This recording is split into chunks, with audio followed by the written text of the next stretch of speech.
Solamente procurad que vuestra conducta como ciudadanos sea digna del Evangelio de Cristo. Filipenses 1:27.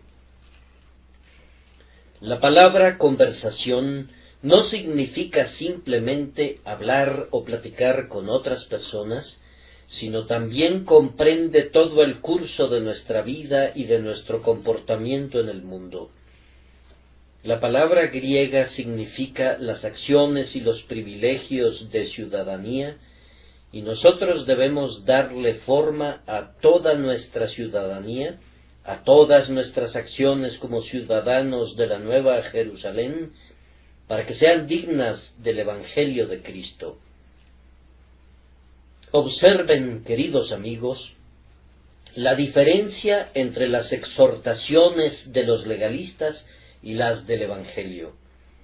Quien quiere que sean perfectos en la carne, los exhorta a trabajar para su salvación, para que puedan lograr una justicia meritoria de carácter propio y así ser aceptados por Dios. Pero quien es enseñado en las doctrinas de la gracia, los exhorta a la santidad por una razón completamente diferente. Él cree que ustedes son salvos, puesto que ustedes creen en el Señor Jesucristo, y les habla a todos los que son salvos en Jesús, y luego les pide que hagan que sus acciones se conformen a su posición. Solo busca lo que razonablemente espera recibir. Solamente procurad que vuestra conducta como ciudadanos sea digna del Evangelio de Cristo. Ustedes han sido salvados por ese Evangelio, ustedes aseguran gloriarse en él, deseando difundirlo. Procurad entonces que vuestra conducta sea digna de ese Evangelio. Ustedes se dan cuenta que uno los invita a trabajar para entrar al cielo por medio de sus obras. El otro los exhorta a laborar porque el cielo es de ustedes como un don de la gracia divina y quiere que actúen como alguien digno de participar de la herencia de los santos en la luz. Algunas personas no pueden oír una exhortación sin exclamar de inmediato que somos legalistas. Tales personas siempre van a encontrar que este tabernáculo no es el lugar conveniente para que ellos puedan alimentarse. Nos encanta predicar la buena doctrina de la gracia soberana y nos gusta insistir en que la salvación es solamente por gracia, pero nos encanta igualmente predicar acerca de la práctica estricta e insistir en ella. Decimos que esa gracia que no hace a un hombre mejor que sus vecinos es una gracia que nunca lo llevará al cielo ni lo hará aceptable ante Dios. Ya he señalado que la exhortación es dada en una forma que es altamente razonable. Los seguidores de cualquier otra religión, como regla, son conformados a su religión. Ninguna nación se ha elevado todavía por encima de sus llamados dioses. Vean a los discípulos de Venus. ¿Acaso no estaban hundidos en lo profundo del libertinaje? Miren a los adoradores de Baco. Permitan que las fiestas bacanales les revelen cómo habían entrado en el carácter de su deidad. Todavía en nuestros días, los adoradores de la diosa Calé, la diosa de los ladrones y de los asesinos, que son los miembros de una secta de asesinos fanáticos de la India, se entregan completamente al espíritu del ídolo que ellos adoran. No nos sorprendemos de los crímenes de las personas de otros tiempos cuando recordamos a los dioses que ellos adoraban. Moloch, que se deleitaba con la sangre de los niños, Júpiter, Mercurio y todos los dioses similares, cuyas acciones almacenadas en el diccionario clásico son suficientes para contaminar las mentes de la juventud. No nos sorprende que el libertinaje haya abundado, pues como son sus dioses, así es la gente. Un pueblo nunca es superior a su religión, se ha dicho a menudo, y en la mayoría de los casos, ese pueblo es peor. Es estrictamente natural que la religión de un hombre ponga el condimento de su conversación. Pablo dice a todos los que profesan ser salvos por Jesucristo: solamente procurad que vuestra conducta como ciudadanos sea digna del Evangelio de Cristo. Para llegar a ese punto debemos meditar durante 2 o 3 minutos acerca de qué es el Evangelio, luego ver los puntos en que nuestra conversación debe ser evangélica y finalmente decir unas pocas palabras sinceras para recordar aquí a quienes profesan la religión la imperiosa necesidad de que su conversación sea digna del Evangelio de Cristo. El Evangelio de Cristo, ¿qué es? Nos concentramos en las 2 últimas palabras de Cristo. Con seguridad, si ustedes entienden a Cristo, entonces entienden el Evangelio. Cristo es su autor. Él, en la sala del Consejo de la Eternidad, propuso convertirse en la garantía del pobre hombre caído. Él, en el cumplimiento de los tiempos, llevó a cabo la redención eterna para todos aquellos que su Padre le había dado. Él es su autor como su arquitecto y como su constructor. Vemos en Cristo Jesús al alfa y la omega del Evangelio.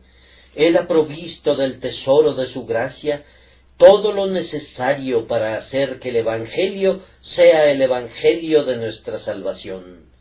Y así como Él es su autor, Él es su contenido. Es imposible predicar el Evangelio sin predicar la persona, la obra, los oficios y el carácter de Cristo.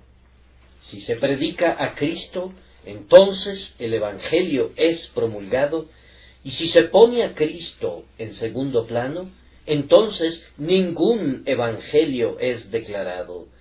Porque me propuse no saber nada entre vosotros, dijo el apóstol, sino a Jesucristo y a Él crucificado, y al decir esto, estaba llevando a cabo su comisión de predicar el Evangelio tanto a los judíos como a los gentiles.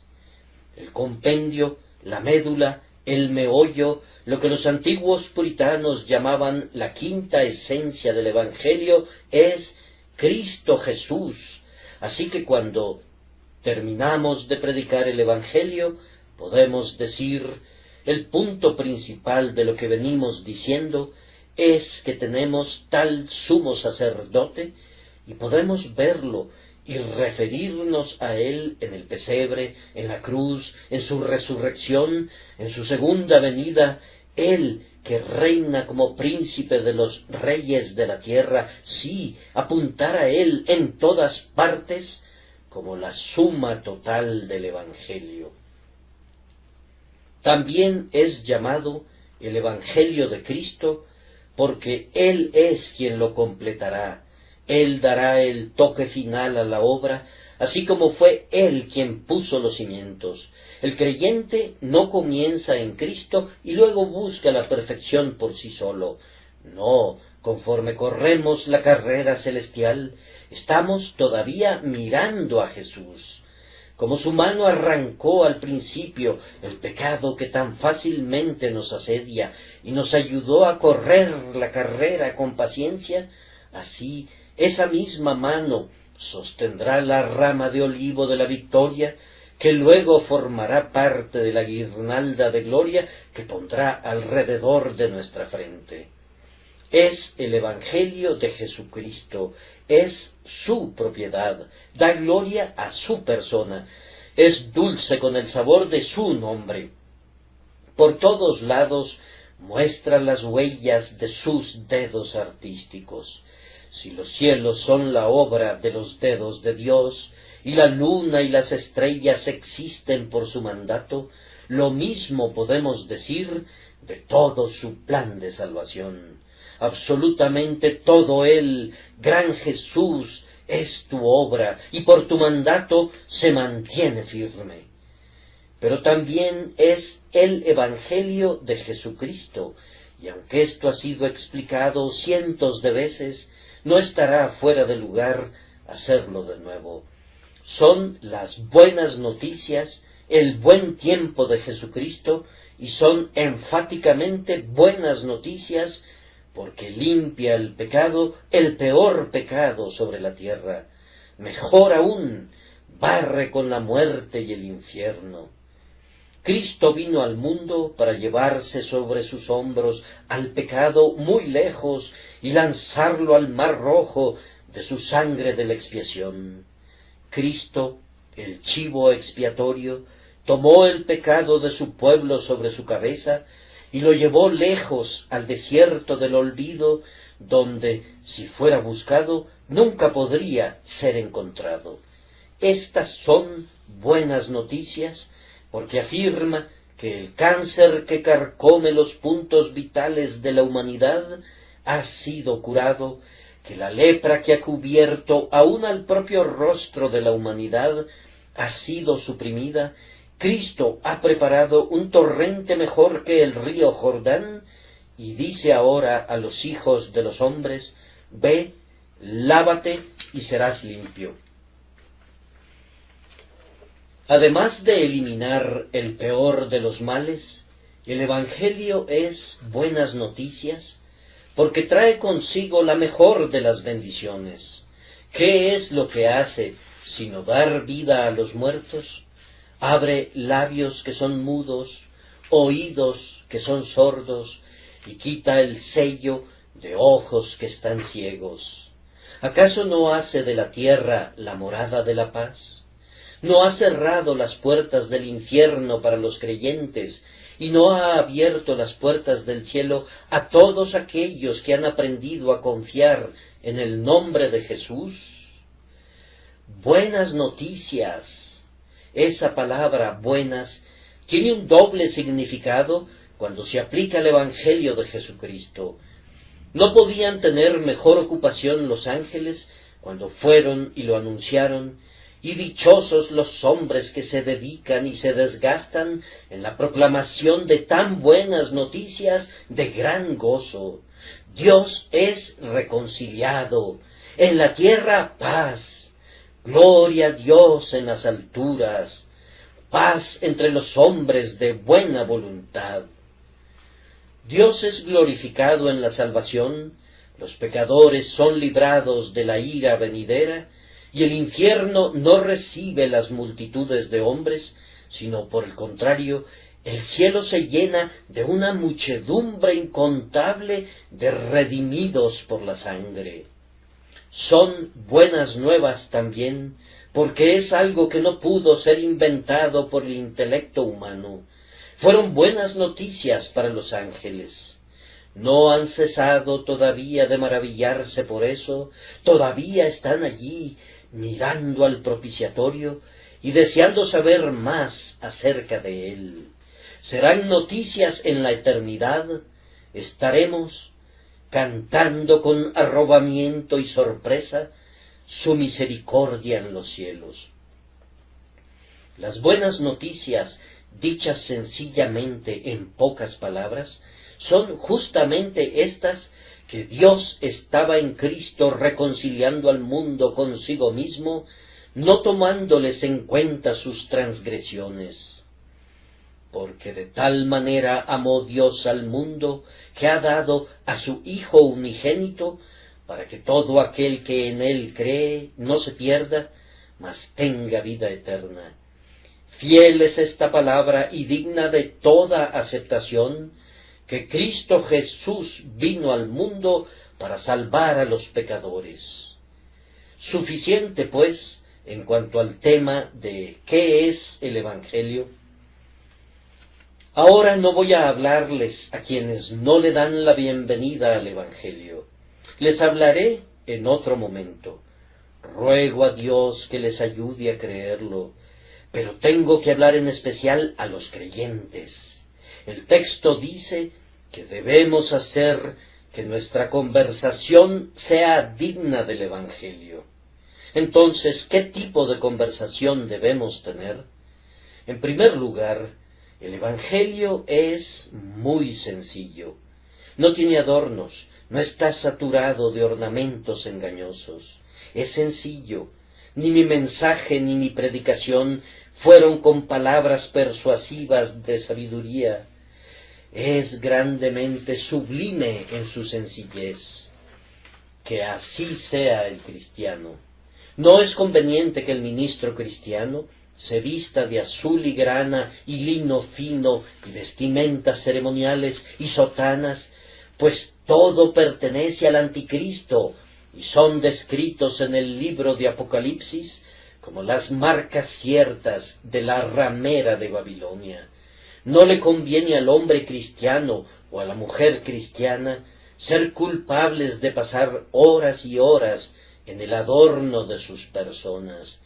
Nuestro ornamento debe ser no el exterior, sino que sea la persona interior del corazón en lo incorruptible de un espíritu tierno y tranquilo.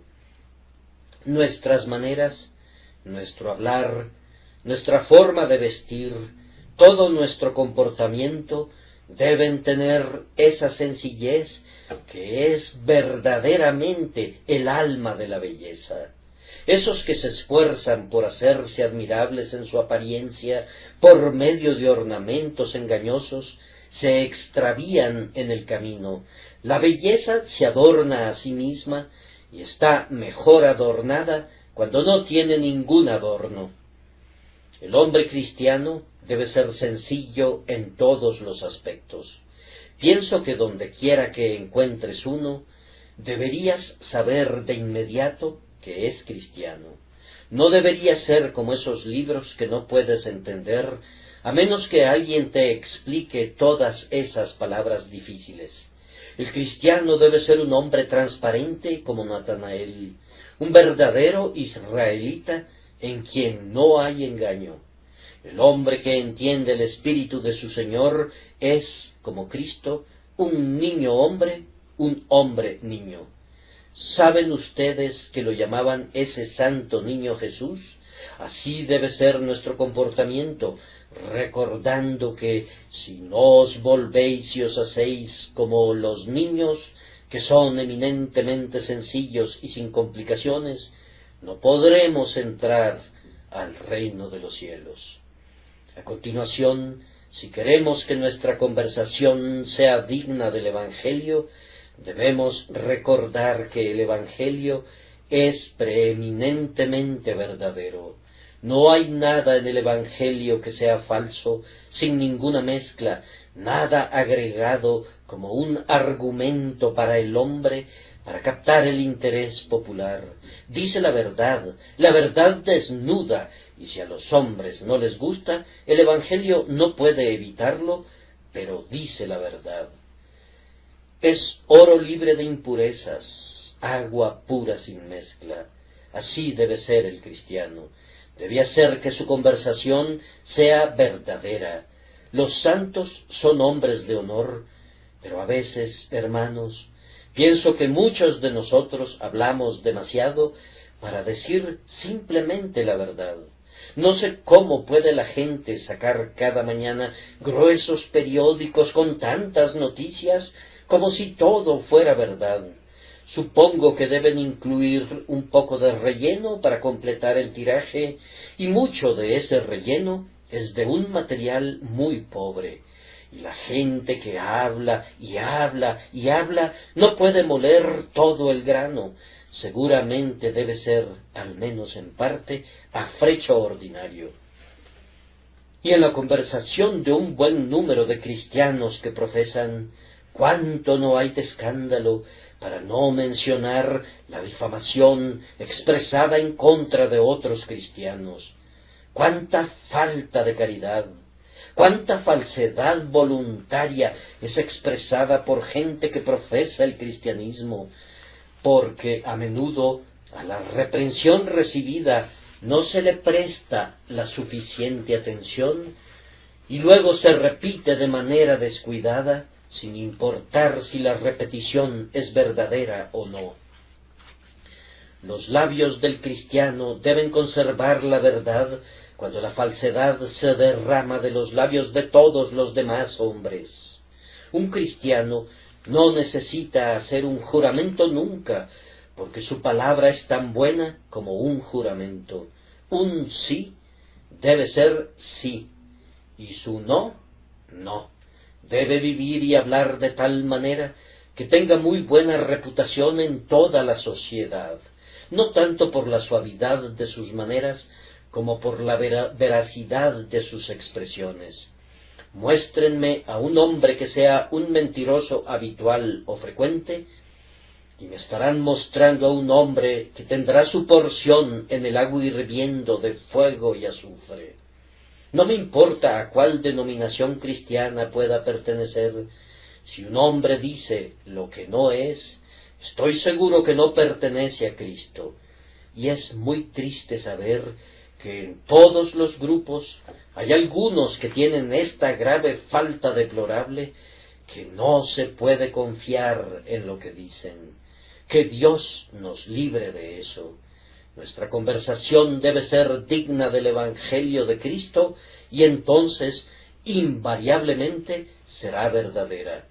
O si hay algún error en ella, será a causa de un error involuntario y nunca como consecuencia de un propósito o de un descuido. A continuación, el Evangelio de Jesucristo es un Evangelio valiente.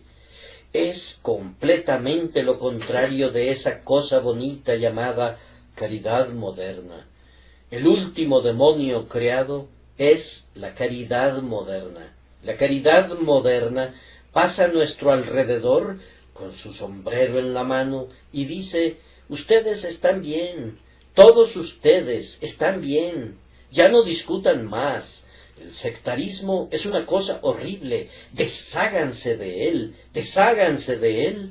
y así trata de inducir a todo tipo de personas a guardarse una parte de lo que creen, a silenciar el testimonio de todos los cristianos sobre aquellos puntos en los que tienen diferencias. Yo creo que esa cosa llamada sectarismo en nuestros días no es otra cosa que honestidad verdadera. Sé un sectario, mi hermano, sé profundamente sectario. Quiero decir con ello, mantén todo lo que ves que está en la palabra de Dios y hazlo con firmeza y no renuncies ni siquiera a los pequeños fragmentos de la verdad. Al mismo tiempo, aparta ese sectarismo que hace que odies a otro hombre porque no ve lo que tú ves. Apártalo lejos de ti, pero nunca consientas en esa alianza impía, en ese pacto que parece que está controlando todo el país, que quiere poner un candado en la boca de cada hombre y enviarnos por todas partes como si fuéramos mudos, que me dice: no debes hablar en contra de los errores de tal iglesia, y a otro dice: no debes responder. No podemos evitar hablar. Si no lo hiciéramos, las piedras de las calles podrían gritar en contra de nosotros. Esa clase de caridad es desconocida para el Evangelio. Ahora escuchen la palabra de Dios. El que cree y es bautizado será salvo. El que no cree, ¿qué? ¿Llegará al cielo por cualquier otra vía? Será condenado. Ese es el Evangelio. Ustedes pueden percibir con qué valentía lanza su censura. No pretende: puedes rechazarme e irte por otro camino y llegar de alguna manera con seguridad al fin de tu camino. No, no, no. Dice: serás condenado. ¿Acaso no percibes la forma en que lo pone Cristo? Algunos maestros vienen al mundo y le dicen a todos los demás: sí, señores, con el permiso de ustedes, todos están en lo correcto. Solo tengo 1 o 2 puntos que ustedes no han enseñado. Déjenme un espacio, no los voy a echar fuera.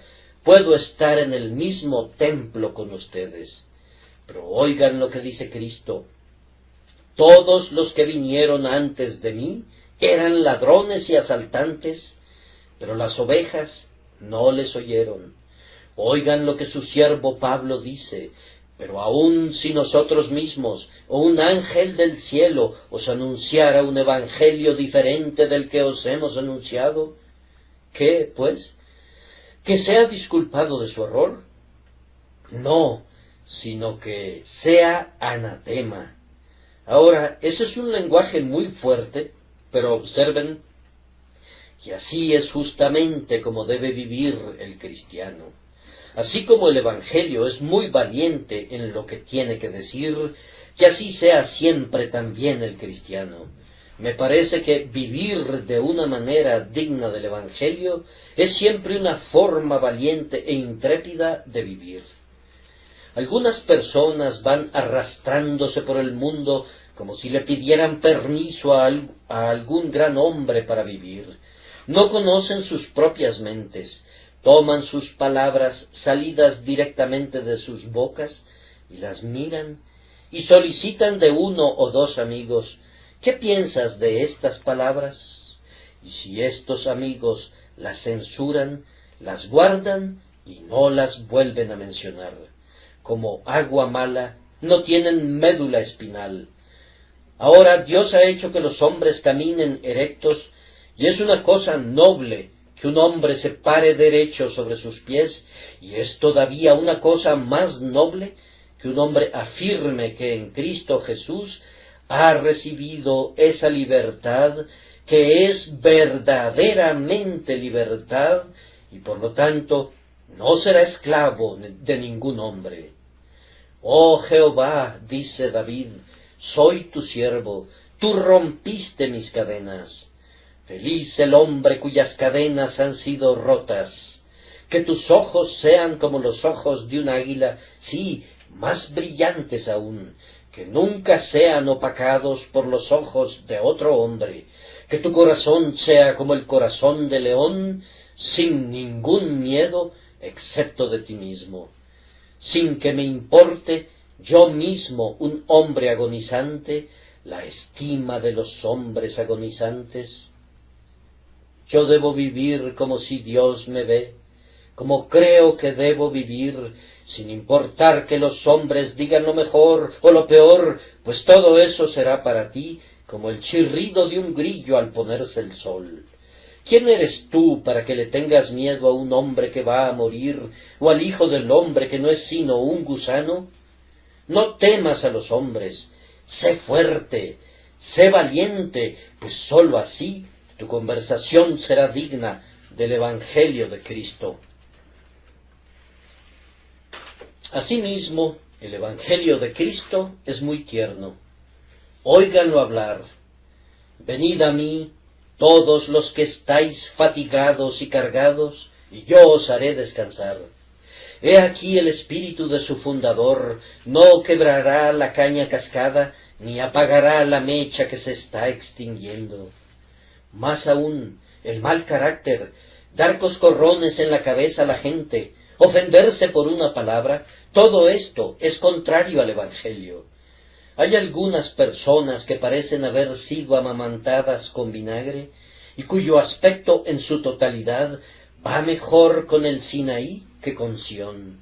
Pensarías que siempre han subido por el monte para ser tocados, el monte que arde con un incendio de fuego, pues ellos mismos parecen arder con fuego. Puedo decirles que lo mejor de ellos es más puntiagudo que un seto de espinas. Pero, queridos amigos, que no suceda eso con nosotros. Sean firmes, sean valientes, no tengan miedo, pero sean cautelosos.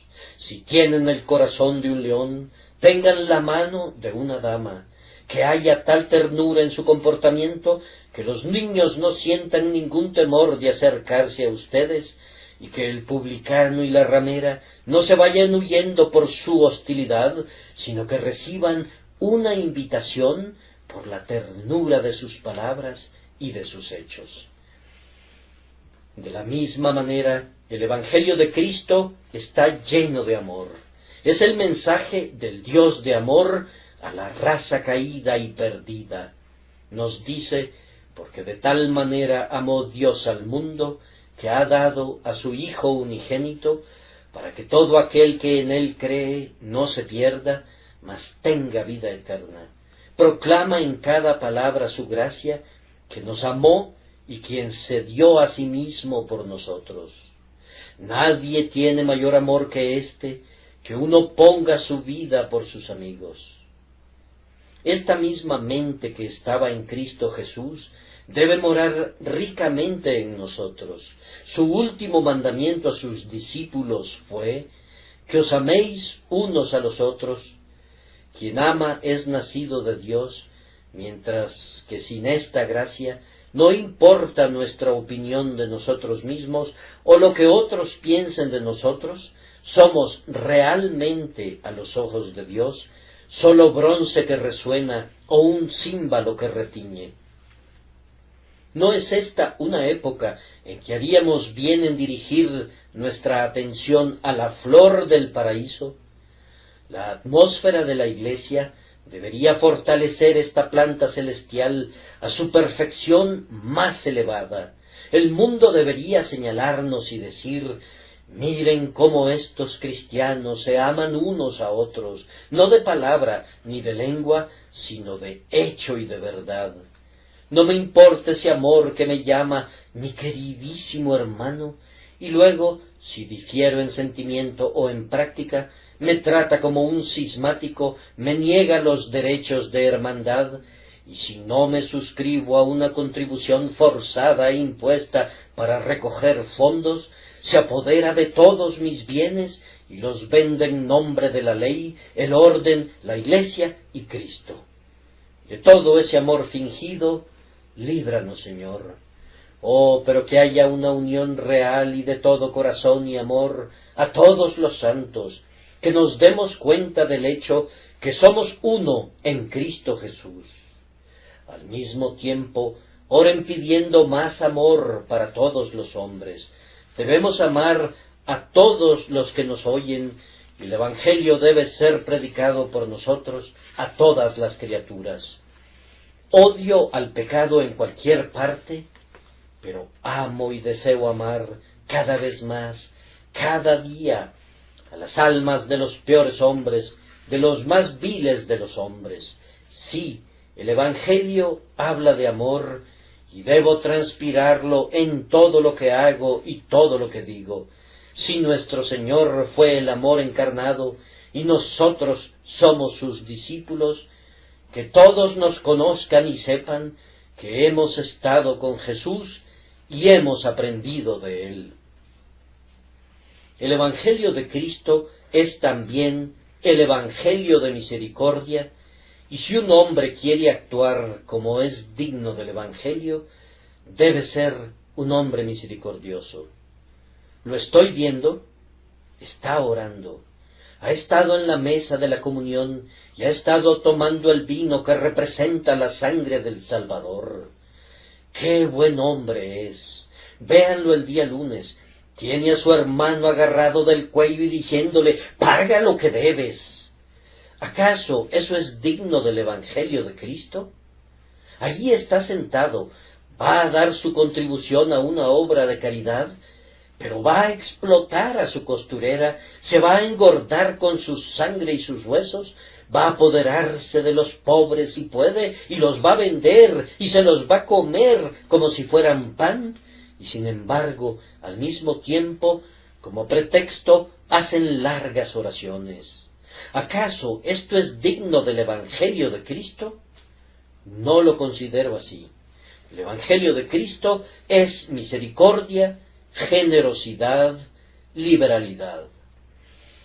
Recibe al mendigo y escucha su clamor, elige aún al más vil y sin ningún merecimiento, y esparce abundantes bendiciones sobre ellos, y llena el pecho del desnudo y del hambriento con buenas cosas. Que la conversación de ustedes sea digna del Evangelio de Cristo. Los avaros entre ustedes, los tacaños entre ustedes, no tienen una conversación digna del Evangelio de Cristo. Podría haber mucho dinero en el tesoro de Dios para la iglesia de Dios y para los pobres de Dios? Si no hubieran personas que parecen vivir solo para acumular y para atesorar, su vida es diametralmente opuesta a toda la corriente y al espíritu del Evangelio de Cristo Jesús. Perdona a todos los que te ofenden, ayuda tanto como te sea posible, vive una vida de generosidad. Debes estar preparado en lo que puedas a hacer el bien a todos los hombres, y especialmente a los de la casa de la fe, y así tu conversación será digna del Evangelio de Cristo. Sin embargo, no debo dejar de expresar que el Evangelio de Cristo es santo. Nunca lo van a encontrar excusando al pecado. Lo perdona, pero no sin una expiación tan terrible que el pecado no puede verse nunca más pecaminoso que en el acto de misericordia que lo quita. Santo, santo, santo es el grito del Evangelio, y tal es la exclamación de los querubines y de los serafines. Ahora, si nuestra conversación debe ser como el Evangelio, debemos ser santos también. Hay cosas que el cristiano no debe ni siquiera nombrar, mucho menos tolerarlas. Los peores vicios son para el cristiano cosa que deben esconderse detrás de la cortina y ser totalmente desconocidas. Los goces y los placeres del mundo, en la medida que sean inocentes, son suyos, como también lo son de otros hombres. Pero cuando son pecaminosos o se vuelven dudosos, los descarta con repugnancia, pues él tiene sus fuentes secretas de gozo y no necesita ir para beber el agua de ese río lodoso que tanto gusta a los sedientos del mundo. Busca ser santo como Cristo es santo, y no hay ninguna conversación digna del Evangelio de Cristo excepto esa. Queridos amigos, podría continuar así, pues el tema es muy amplio, y sólo me detengo porque desafortunadamente para mí, aunque tal vez felizmente para su paciencia, mi tiempo se ha terminado.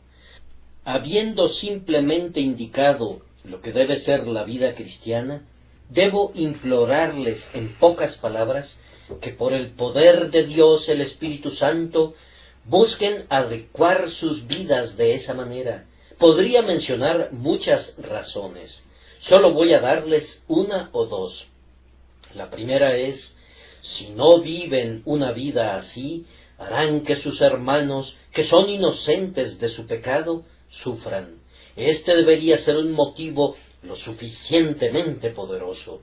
Si un hombre pudiera deshonrarse a sí mismo y llevar la culpa él solo, podríamos tolerarlo, pero no puede ser así.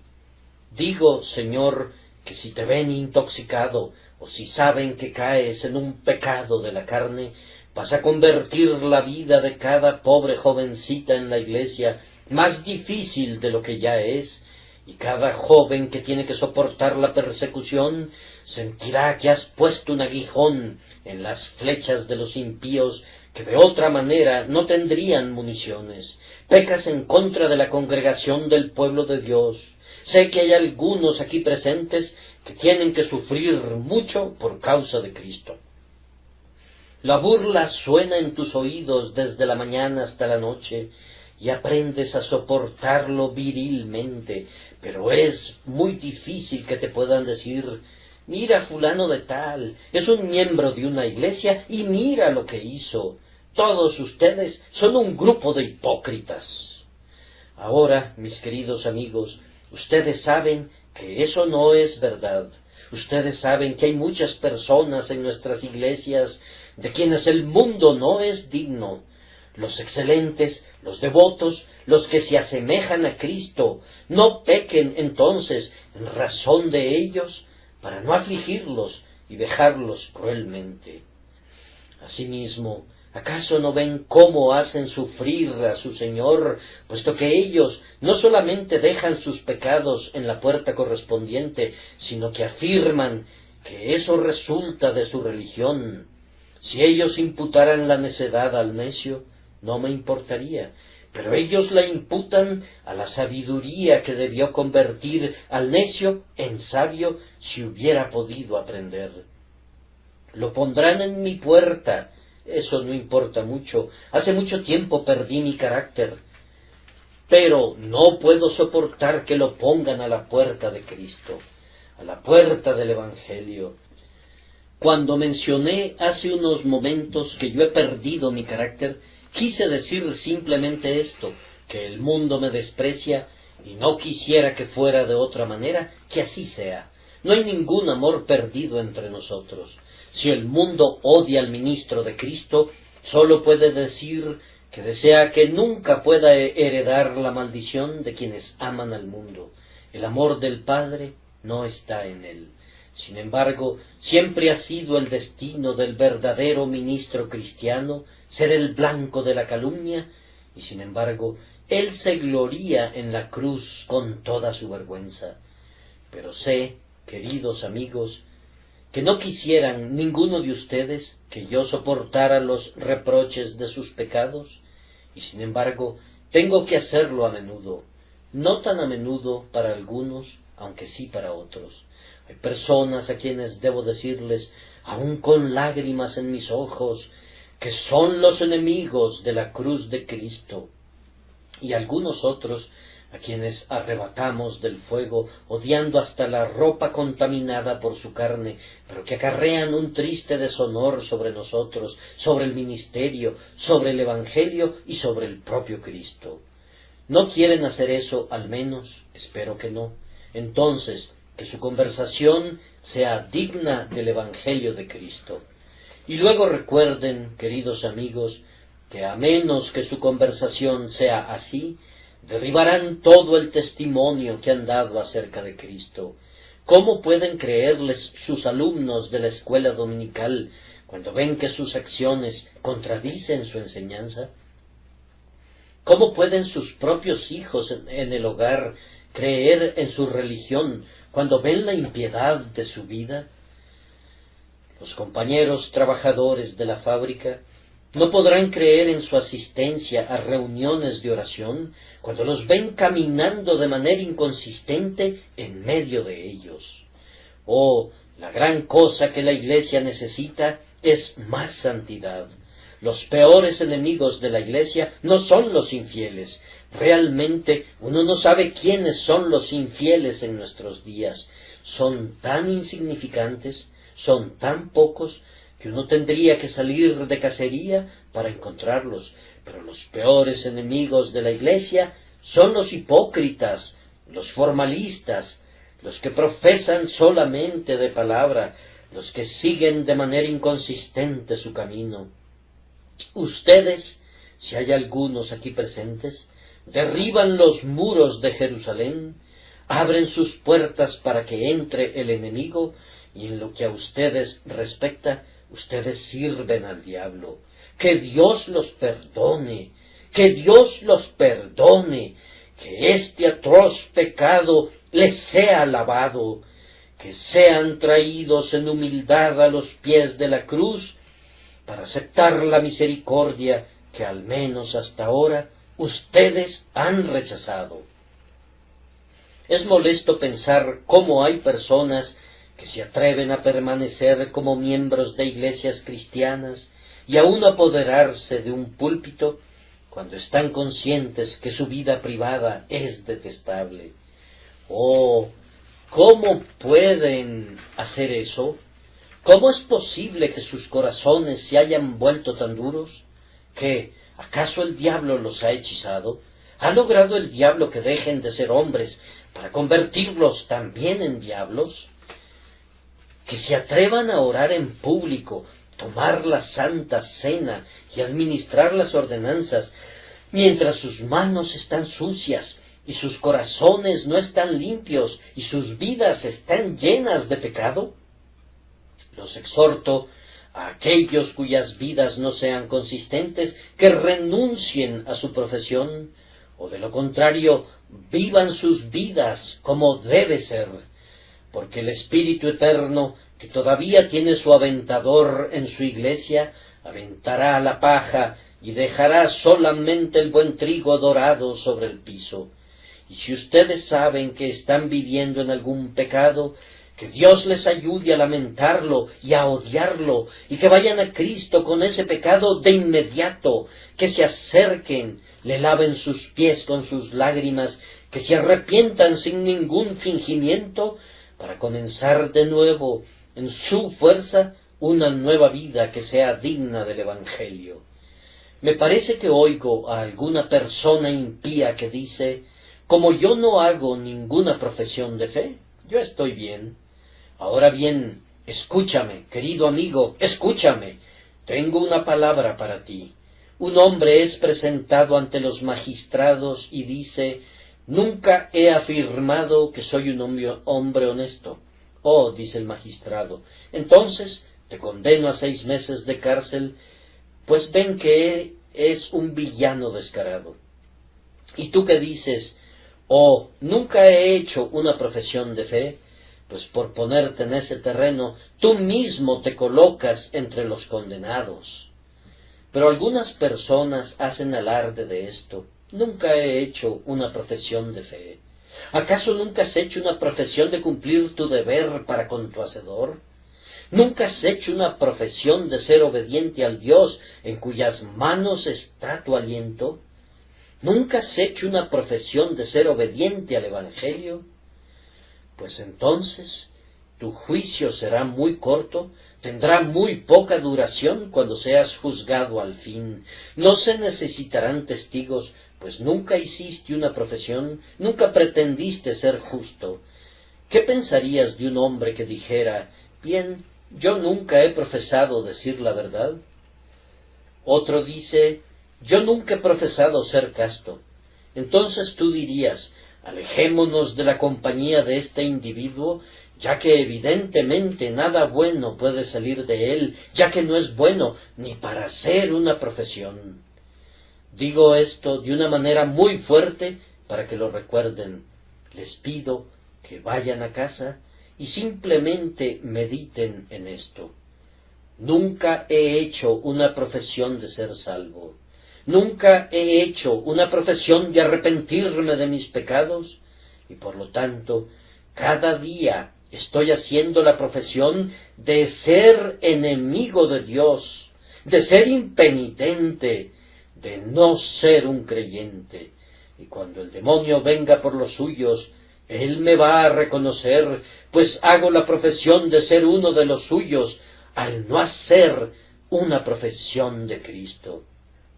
El hecho es que le pido a Dios que nos traiga a todos aquí, primero para ser de Cristo y luego para hacer una profesión de ello.